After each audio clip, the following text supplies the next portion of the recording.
వెంకటేశ్వర స్వామి వారి అవతారమునందు ఉన్న గొప్పతనం ఏది అంటే కేవలము ఆయన దర్శనము చేత అంత పుణ్యాన్ని సంపాదిస్తాడు. అందుకే ఆయన ఒక మాట చెప్పాడు, నేను ఎందుకు వస్తున్నాను అవతారంగా అంటే సర్వలోకములను రక్షించుట కొరకు, మోక్షమునకు మార్గమును సుగమము చేయుట కొరకు.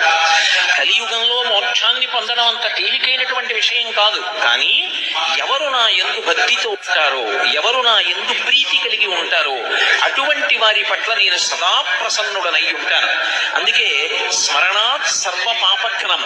ఒక్కసారి వెంకటాచల క్షేత్రాన్ని కళ్ళు మూసుకుని ఆ 7 కొండలు తలుచుకుని, ఆ 7 కొండలు, 7 కొండల మీద ఉన్నటువంటి ఆనందనిలయ విమానం, ఆనందనిలయ విమానంలో పద్మపీఠం మీద నిలబడినటువంటి ఆ స్వామి యొక్క దివ్యమంగళ విగ్రహాన్ని, ఆ దివ్యమంగళ విగ్రహం యొక్క వైభవాన్ని, ఆయన నిలబడేటటువంటి రీతిని, ఆయన పట్టినటువంటి ముద్రల్ని ఒక్కసారి స్మరించినంత మాత్రం చేత స్మరణాత్ సర్వపాపఘ్నం, ఆ స్వామి పేరు